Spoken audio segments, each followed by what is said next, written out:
Welcome to The Sound, KQAL FM's weekly behind-the-scenes look at Midwestern-made music. From writing and recording to distribution and promotion, The Sound is your source for new releases and exclusive interviews from Midwestern artists. Support for The Sound is made possible by a grant from the Minnesota Arts and Cultural Heritage Fund. Rolling. Tonight on The Sound, we get into the latest EP from Minnesota artists Maygen and the Birdwatcher, titled Leap Year. Maygen and the Birdwatcher are an Americana folk rock group of 6 talented artists, blessing the ears of every town they tour. They have released several albums since their debut of Moonshine in 2021, and the hits keep coming with their latest release, Leap Year. The group's sound fills this album with a sense of hope and longing, with some gut-wrenching and heart-lifting tunes. I'm Annika Bakkum-Ekern, saying sit back, kick back, and get ready to get out your binoculars as we listen to Leap Year by Maygen and the Birdwatcher tonight on The Sound. Even plain white bread still tastes good to me.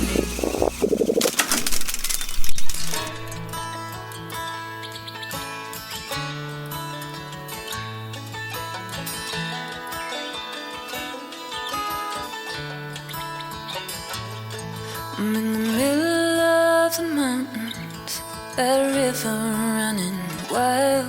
I'm as peaceful as a shadow and carefree as a child. The sunlight singing to me a soft and gentle song, singing soak it all in, darling, for you're right where you belong. Right where you belong, right where you belong. Oh, you've been down in that valley, but came back before too long. Right where you belong.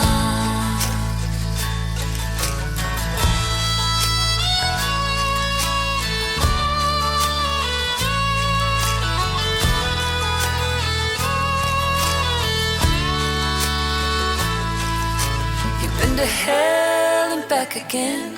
Nobody knows your story, at least not the full one, 'cause you've learned you can't trust just anyone.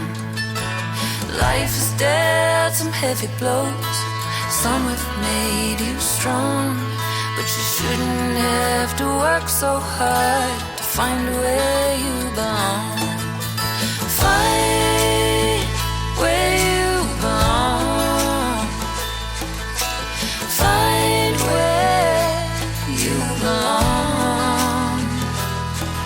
Oh, you've been down in that valley, you've been down far too long.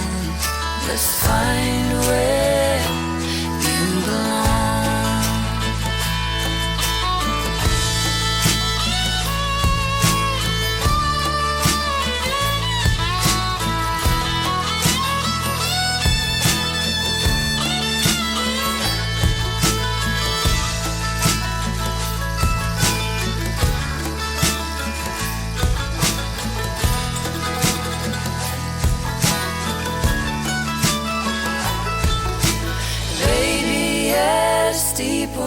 Maybe a state of mind. It may be the furthest thing from what you think you'll find. But listen to that voice inside, it won't guide you wrong. Trust in time, my friend, you'll wind up right where you belong. Right where you belong.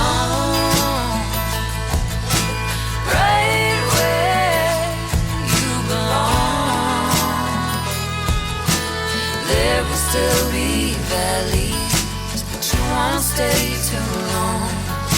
For there's a place your heart can heal. There's a place where you can feel you're right where you belong.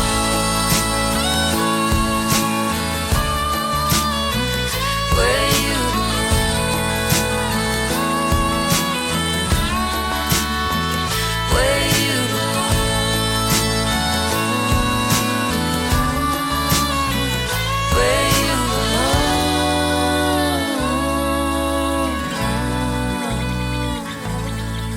That was Right Where You Belong, the first track from the album Leap Year, and that's the latest album by Maygen and the Birdwatcher out of Minnesota. And tonight we have Maygen and Noah, who are Maygen and the Birdwatcher, on the phone with us. How are you two doing today? Hi. Great. Happy to be here. Awesome. Thanks for having us. Absolutely. This album is fantastic. I have it on my regular day-to-day playlist, and my phone really wants me to listen to Jericho. I think it's playing about once a day on my commute to work. How long have the both of you... One. It is a really good one.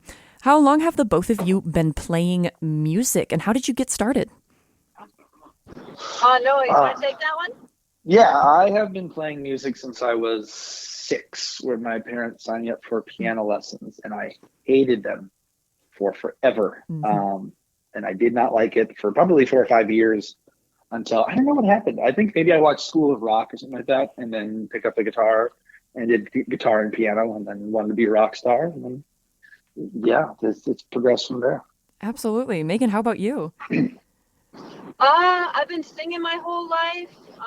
I've loved music my whole life. I was in choir, really not until about 8th grade. I had like a really bad kind of stage fright situation. I was way too scared to like sing in front of people for a very, very long time. But 8th grade, I kind of started breaking out of my shell and sang in high school, did the whole show choir thing. And then again, after that, I got all scared to sing in front of people again. So I took quite a bit of time off and went to school for music business, but didn't actually perform at all until, I don't know, like maybe my late 20s. And then I didn't pick up actually an instrument until I was about 30. So, yeah.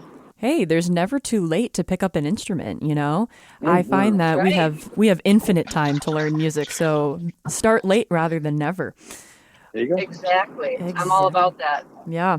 Can either of you tell us a little bit about how Maygen and the Birdwatcher formed?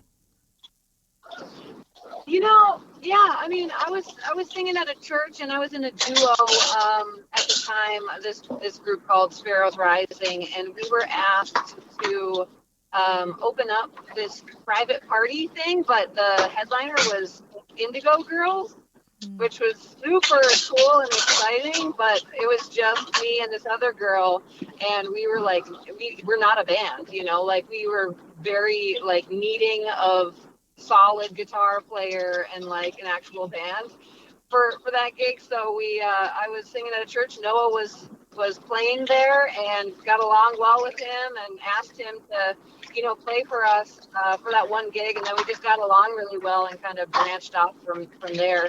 We had kind of the same designs on wanting to write a different kind of music. Yeah. Wow. What a story. That is really, I mean, it was at a church. You could say it was divinely intervened, I suppose. There you go. Possible. Yeah, totally. Yeah. Noah, where does the name Birdwatcher come from? Well, that's a good question. We spent a while trying to figure out a good name for this. Maygen had kind of had her own career before this that did pretty well, at least like with streaming and stuff like that. So we wanted to have kind of some of her identity, and she's got just such a cool way of spelling her name. So we're like, well, that's a unique name. So we looked around for like a Maygen and something, but we didn't necessarily want to be like and the plural something. So we're like, well, we're not always like a full band. Sometimes it's just the two of us. So I don't know. I'm just a big bird watcher, and we're like, well, that sounds good. So let's just go with that. So. You know what? That sounds like a great name to me. I mean, the title, Maygen and the Birdwatcher, really does roll off the tongue. It sounds really cool. Yeah. I mean, so we like nature too, and you know, just kind of keeping it in the realm of earthly things was kind of important too. So. Here's another track called Full Moons from Maygen and the Birdwatcher's latest album, Leap Year, here on 89.5 KQAL.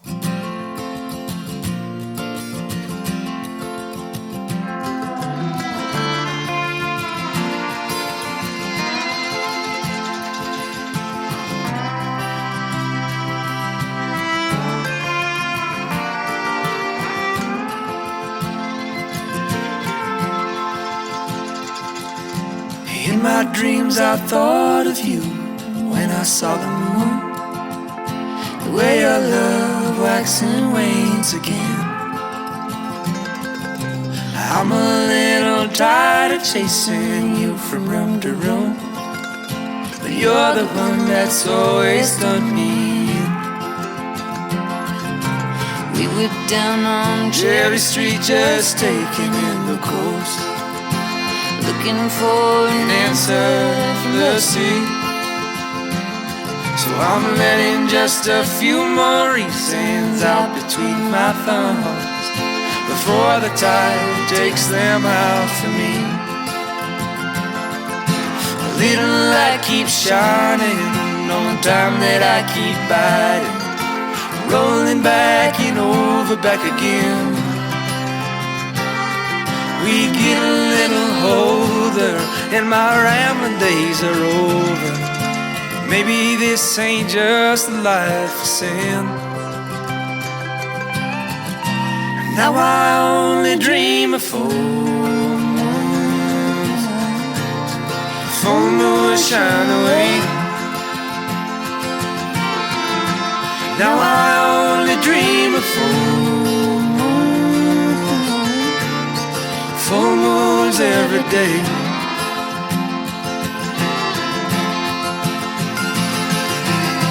Won't you come over and wake me up again? It ain't hard for you to do.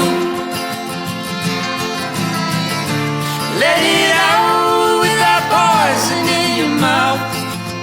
Say if I still move, say if I still move.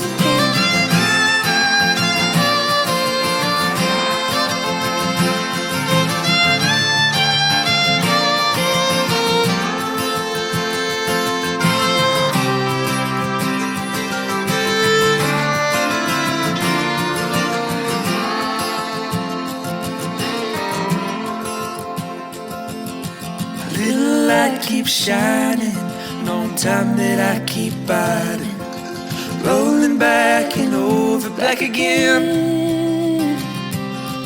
Can't put my finger on it, don't know if there's a tonic. Maybe this is all there really is. Now I only dream of full moons, full moons shine away. Now I only dream of full moons every day. Now I only dream of full moons shine away. Now I only dream of full moons every day.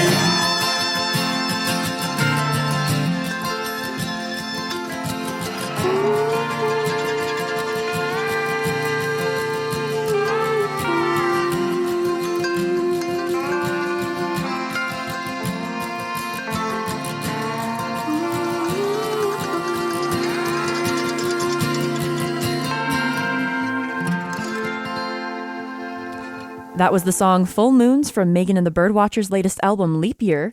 This is my personal favorite on the album. What is this song about, and where did the inspiration for it come from?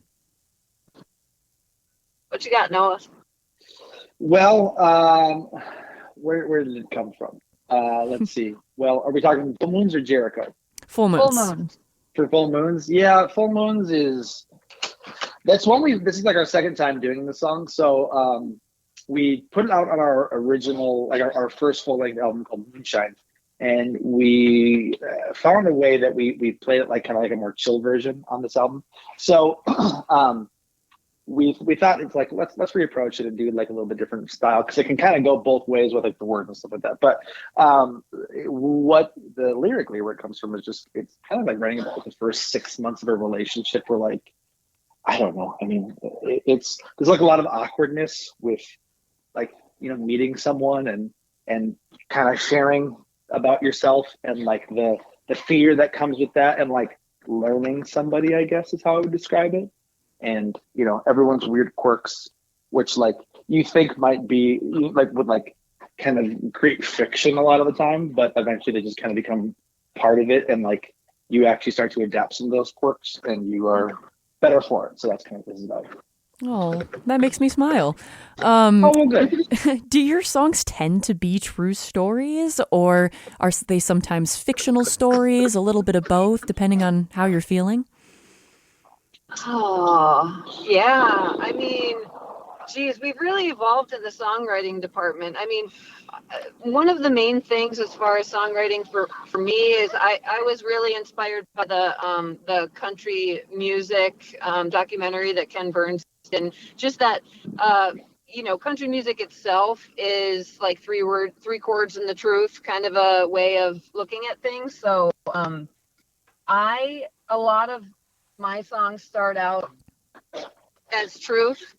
And then if the truth is like a little vanilla and boring, I might embellish it more, and make it a little more interesting or accessible, or, I guess. So there's truth and maybe some difference in all of it. At least the songs that I prefer, but we do a lot of stuff together too. I don't think any of our songs are completely one or the other either. Like it's either like a lot of fiction with kernels of truth, or a lot of truth with kernels of fiction, if that makes sense. Mm-hmm. Like, either it's like we're enhancing it in some way, or like a lot, like I'll try to like meld stories a lot of times, or like meld different situations to kind of create one narrative. Yeah. But even if like things are mostly fictional, there's still got to be some lived truth. I think that word comes from. Kind of a romanticized reality. Yeah. Or it sounds like also a realized fiction sometimes too. Just sure. Yeah. Whatever feels right. No, absolutely. It's necessary. That is storytelling. That is songwriting, is it not? Mm-hmm. Yeah, absolutely. We're going to go into another track here. This is Jericho from Maygen and the Birdwatcher's latest album, Leap Year, here on 89.5 KQAL.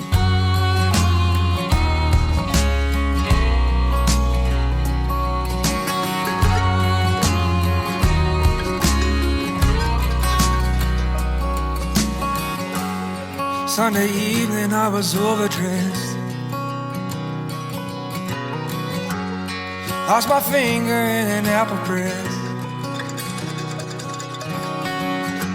Spent next morning in the love fields. Watched my granddad drive a horse of steel, dancing round the holy chair. Satan, bring me silverware. Friday lightning on demand. City boys can't understand. No, they can't understand. Oh Lord, I'm lost in Jericho. Oh Lord, I'm lost in Jericho. With the wind on my face, the sun on my soul. Oh Lord, I'm lost in Jericho.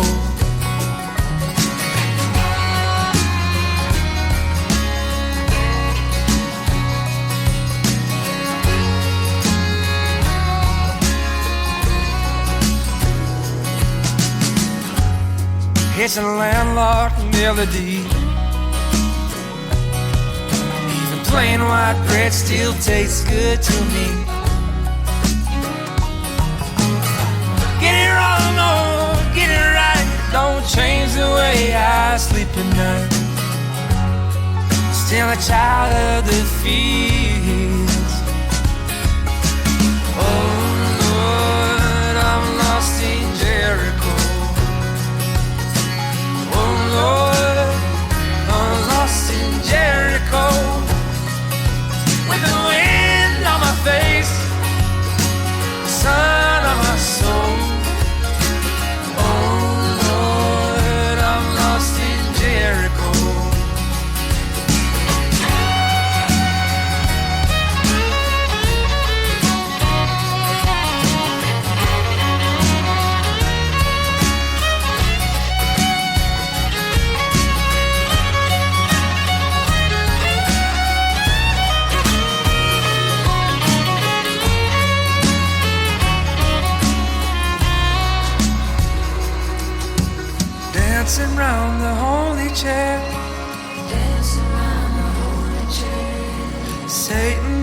me silverware.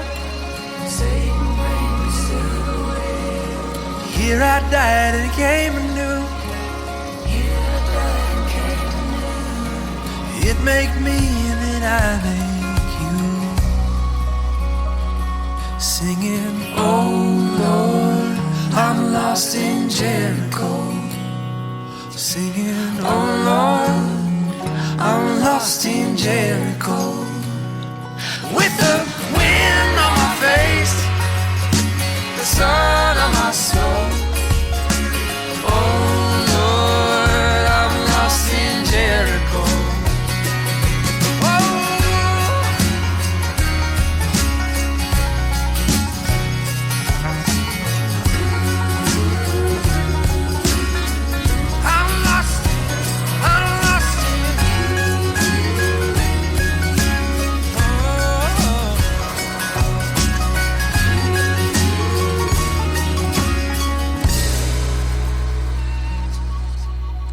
That was the song Jericho from Maygen and the Birdwatcher's latest album, Leap Year.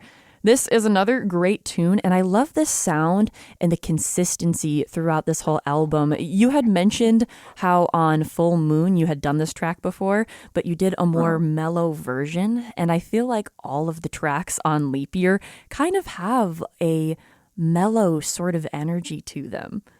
Yeah. Totally. That was on purpose. Yeah. How do you go about songwriting? You guys were talking about how sometimes the songs are a little more fictionalized, sometimes they're not, sometimes they're a merging of stories. And since you're kind of a group of songwriters, what exactly is your guys' process or approach to songwriting? Yeah, all the songs are written by myself or Noah, and or the combination of both of us working on stuff. I mean, I don't think we have any songs that are 100% just mine or just Noah's. Like, we really work together to iron it all out. But like lyrically and just structurally, we're the main people that start the song, and then we take it to the band after that for to add all their flavor and goodness. But for Leap Year, specifically, we were writing a lot of like high energy. We really love playing outdoors and playing festivals and street fairs and things like that. So we were writing a lot of kind of more high energy, upbeat stuff.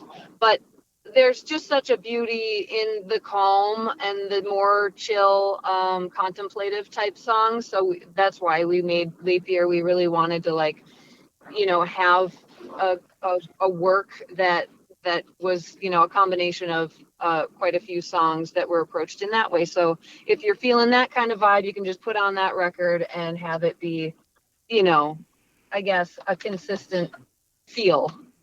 Totally. It's also great to have a mellow song to break up the set list when you're at a festival, They can also be just as useful, if not more, at certain times. But I don't think any of them are low energy, just a little bit mellow, Same, but different.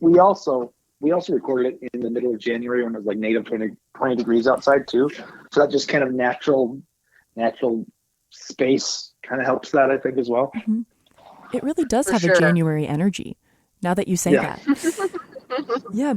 What is each of your favorite tracks on this record? Oh, go ahead, Noah. I guess Leap Year, it's the most personal for me. Which one? I said Leap Year. Jericho. Mm-hmm. That's the most personal one to me. I don't know. Yeah, that was a good one. I'm probably most pleased with how that one turned out as far as just like the lyrics coming together. Totally. Maygen, how about you? I'd have to go with Right Where You Belong. That one really is kind of a meaningful one to me. And just a nice addition is a little bit of a story behind that song. I was watching. Are you familiar with the YouTube channel Soft White Underbelly? Oh, I don't believe I am. Okay, well, it's this guy who's a photographer, But then he came out with a book of portraits of all the types of people that, at least for me, you cross on the street, there's like, homeless people, drug addicts, things like that, where you're like, wow, I wonder what their story is. So he took a bunch of pictures of people and published it. And then his main feedback was, wow, I wonder, I wish there was video to accompany these portraits so that I can learn more about what this person's deal is. How did they wind up where they are in life, etc. So that's what his YouTube channel is about. And boy, there are some seriously just heartbreaking, so many of them are just heartbreaking stories. And I just was in the depths of watching all these videos and interviews, and was just so inspired to write a song, for all of the people that didn't get a proper chance at being a kid to grow up and feel loved and cared about, and, all of that.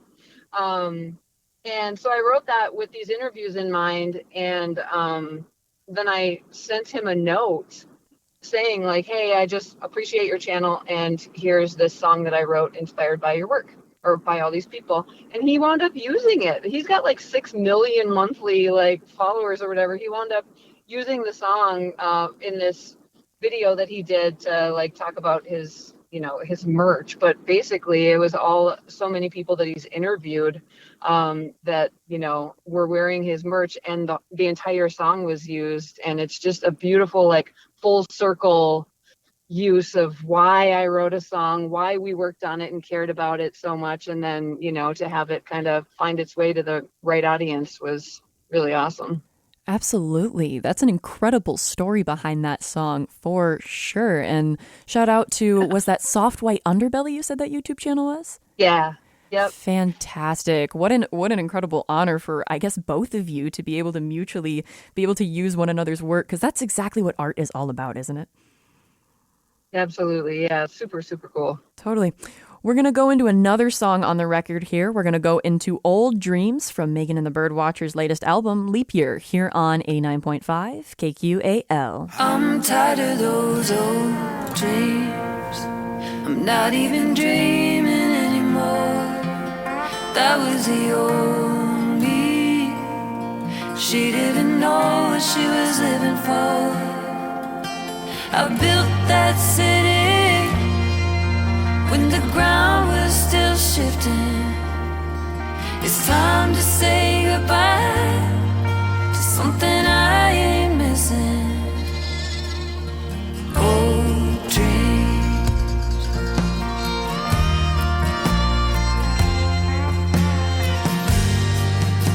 You paint yourself a picture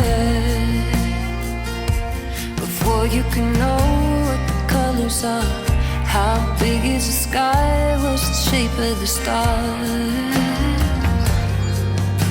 I'm waking up to something,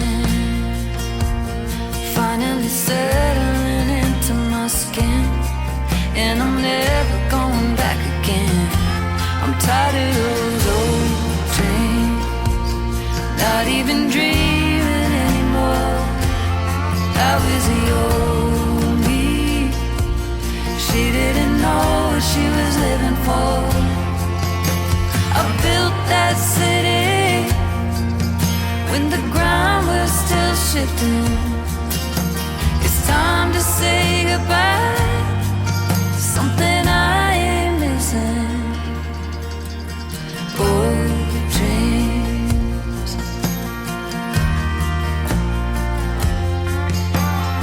Old dreams.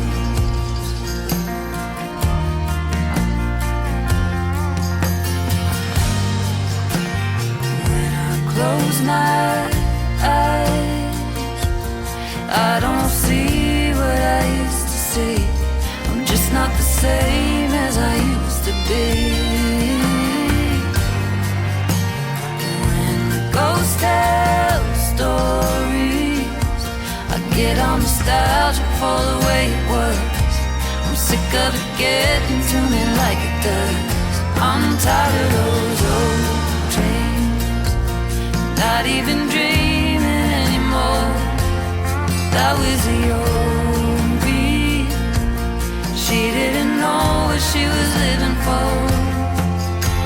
I built that city when the ground was shifting. It's time to say goodbye to something I ain't missing.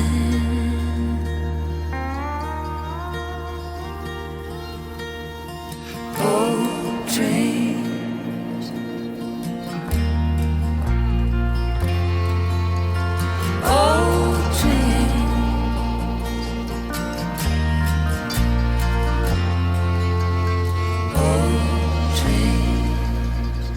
That was the song Old Dreams from Maygen and the Birdwatcher's latest album, Leap Year. How do you guys go about recording? Do you play live tracks, mix it out piece by piece? Do you have one place that you really like to record, or is it different for every album? Good question. We do kind of a different process for each one. So our when we did Moonshine and then the EP Bootlegging at the Flower Shop, those were very similar processes where we did it at the Flower Shop in Minneapolis. It's a great studio, classic studio. And that we did live, and we did them both in about 2 or 3 days. So we did that. We wanted to do a little bit smaller setup for Leap Year, and that was a similar kind of idea where we did it live, but we did it without any sort of percussion at the time. We just had all the string instruments, and that was in the Real Phonic Sound studio, which is Eric Koskin in Cleveland, Minnesota. Same idea. You know, we did all the vocals later, but it was all the instruments going together and playing them. So that was Leap Year. And the album that we just finished, which is coming out later this year, called the Americana Dream, we did completely different, and we've been working on that one for about 3 years, and that has been that's been like piecemeal. And we did a completely different setup where we did I probably recorded like my acoustic guitar a year before we put even like any other instruments on it. So we have literally crossed the ocean as far as different processes. So it'll be interesting to see how they all try them all. Yeah, try them all and do something different. You know, because we're not experts by any means in this field. You know what I mean? We trust a lot of other people's opinions who we expect to be, and we like them all, but just different processes. So. No, totally.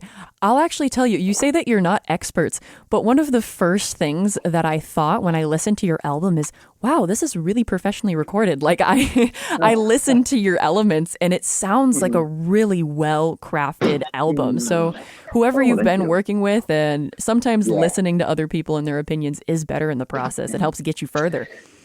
We've been lucky to meet some very, very talented people along the way, and to know people who know really talented people. So we've been blessed in that department for sure.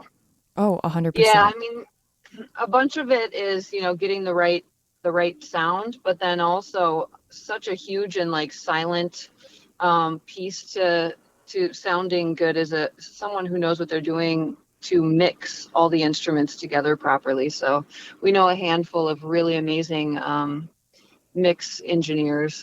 So yeah, it's been great to kind of work with some of the same people over the years and then try new ones as well. 100%. There's a lot of talented people up there in Minneapolis for sure, and in the greater area. When you guys are in the recording process, do the songs ever change or evolve as you're recording? Do they ever change from when you wrote them, but when you're in the studio, you decide to add a new element, or it just morphs into something new? Up to this point, yeah, like up to the albums that we've released, no. Maybe some small things. But that's just the process when we're trying to do things quicker and get them out more organically. They kind of are what they are, and that's kind of a for better or worse. I think sometimes we can look back and we're like, with 6 more months after the fact, and be like, I wish we did things this way, or I wish we did things this way. But also, hindsight can kind of skew things, and sometimes it's just better to kind of go with that energy that you get right away. So, not as much, and I think sometimes it's worked for us, and sometimes it's been a little questionable. But it is what it is at the end of the day. Absolutely. I mean, on this new record we're coming out with this year, there was like maybe 1 or 2 where, it's just me and Noah to start the song. And then once we bring it to the band, we realize, we need a little bit more space here for, the instruments to really like do their thing or jam a little bit, or we need a bridge. So we did do that a couple times with this upcoming record, but yeah, not the ones that we have out so far. Of course. Even still, your album Leap Year still has a really full sound to it, even despite feeling like maybe you didn't make room for the band at times, but it's a great sound. We're going to go into another track here. This is Won't Have You from Maygen and the Birdwatcher's latest album, Leap Year, here on 89.5 KQAL.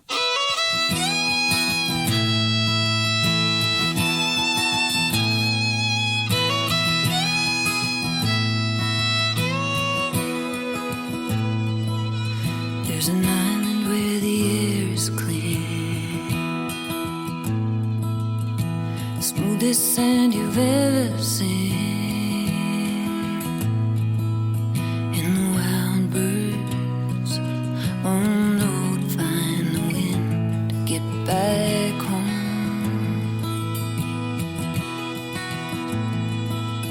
and the fires make you feel alive. Red stripe for 275, and the palm trees they stand tall and they stand alone.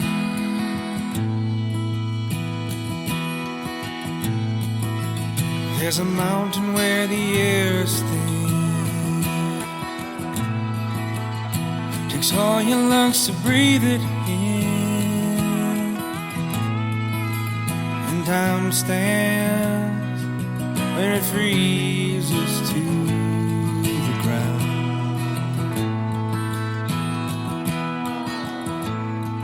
I swear you've never seen so much snow. And when the moon comes out and makes it glow, and the coyotes call, echoes for miles and miles.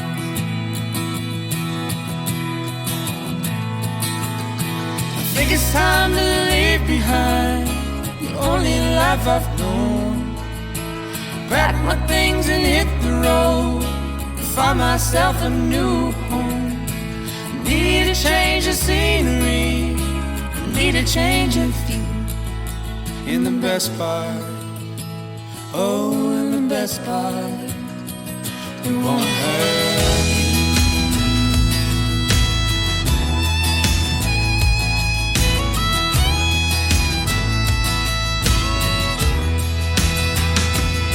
Oh, leaving's never easy. Oh, leaving's never easy. Oh, leaving's never easy. It's never easy, is it? I think it's time to leave behind the only life I've known.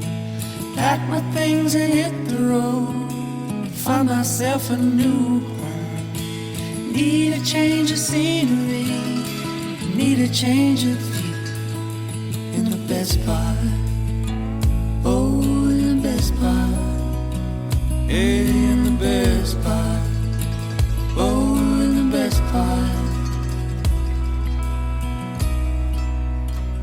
it won't hurt.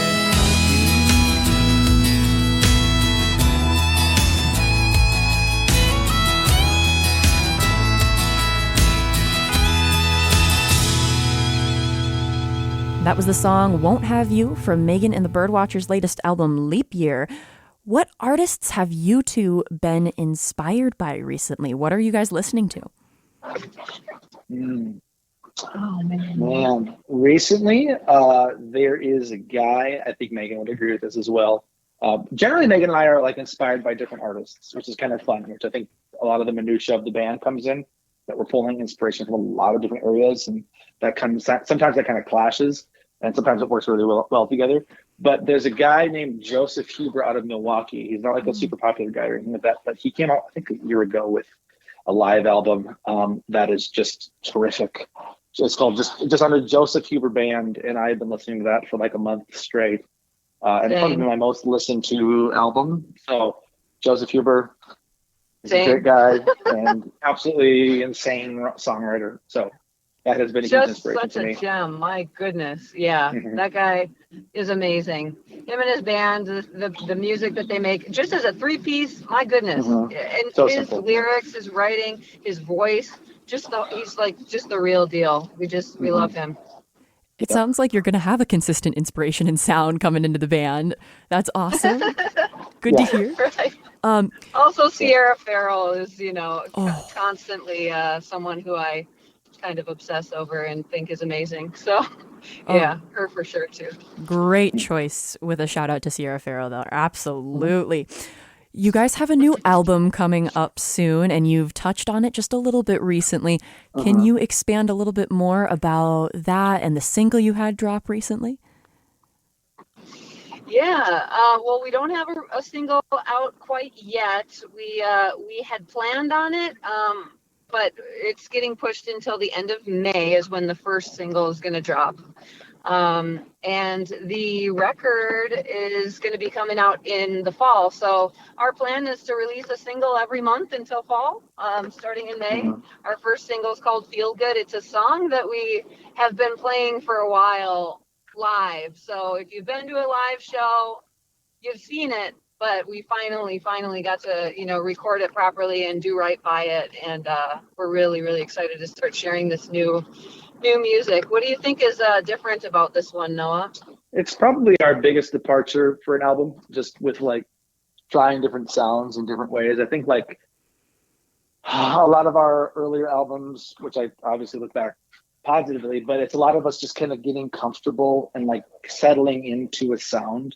And this is the first album where I feel like we actually took some pretty big swings and risks and tried to maybe, as opposed to like etch a spot into a space, this is our time to like step out and kind of, poke our heads up, if that makes sense, and try to do something different in kind of that scene or genre or whatever you want to call the kind of music we make. But, that I would say it's our biggest departure. So definitely some things are weird in a good way, and I'm looking forward to see what people think about that. And it's definitely different, but in a very positive way. Hey, weird is good. There's nothing wrong with that at all. Yeah, it is. Yeah. Amen. We're a bunch of weirdos in a band anyways. We might as well, let our flags fly. Amen. That's exactly what we want to hear here. Speaking of performing live, I hear that you guys are on tour quite a bit right now, actually. We're starting to ramp things back up. We took quite a bit of time off to do this record.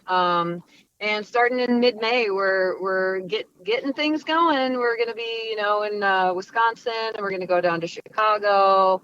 And then we'll be out in Montana and South Dakota, all over really Wisconsin and Minnesota quite a bit. And yeah, we'll see. I mean, all of our tour dates are easy to find because I'm obsessed with making sure people know where they can see us live, because I think that's kind of our special sauce. So yeah, we'll be out and about. Absolutely. Well, speaking on that, where can people find you? Social media, website? Where should people look for all your stuff? Yeah, our main ways of communication is Instagram and Facebook. And then if you're just looking for tour dates, MaygenandtheBirdwatcher.com.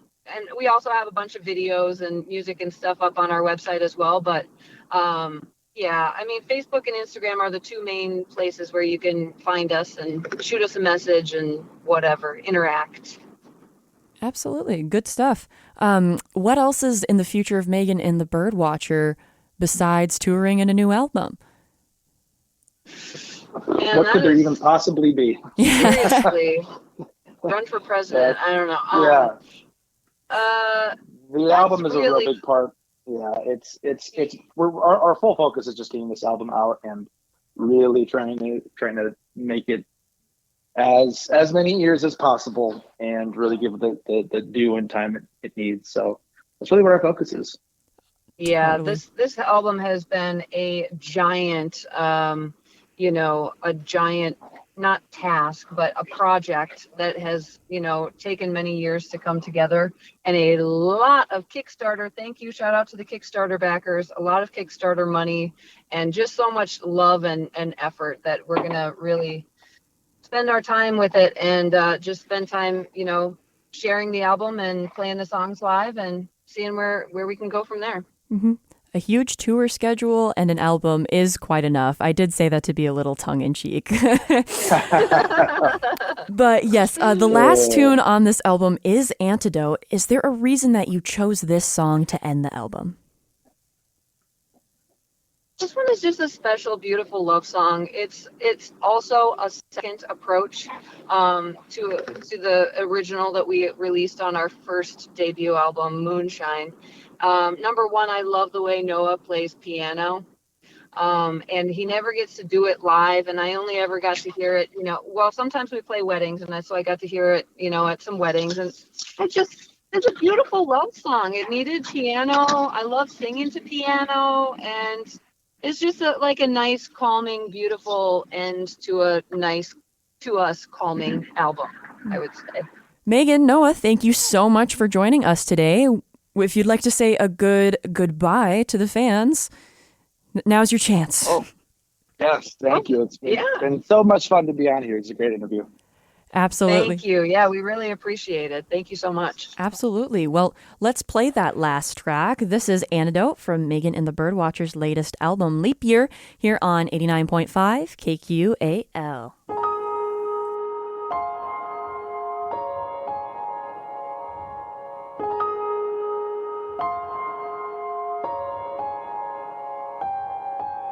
It's always been my way, or no way. I've always been just fine. If that means I'm alone, I never thought too much about the constellations. I never thought about the pull of the moon.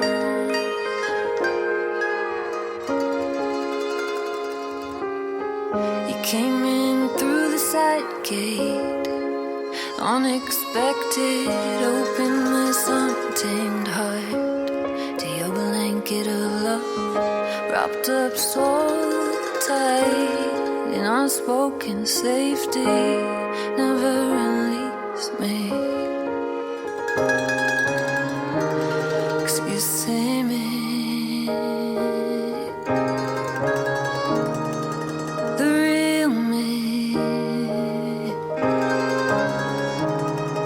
Unkempt and unrefined.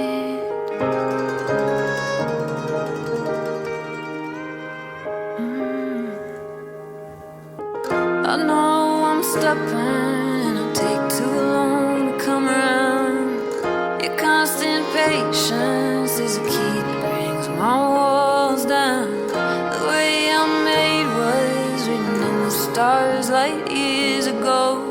You must have been there though, 'cause honey, you're my antidote.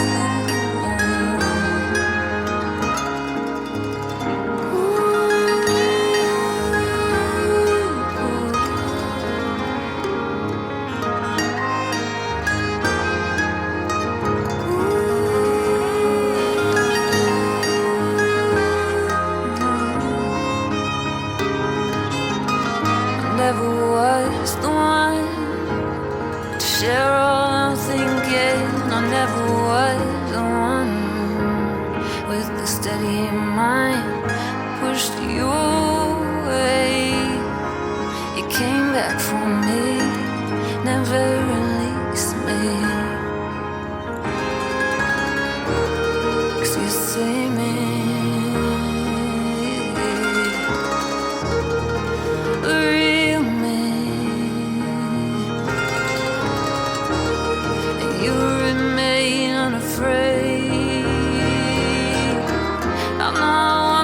And it'll take too long to come around.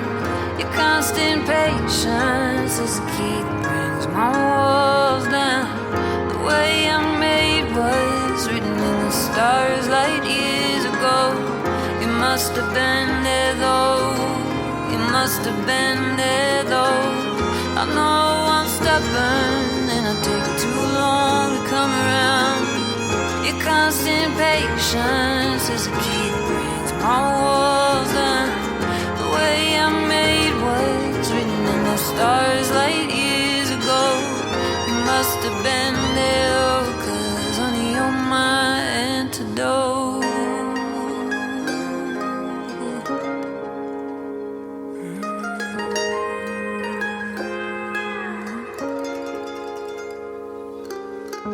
Never thought too much about constellations. I never thought about the pull of the moon.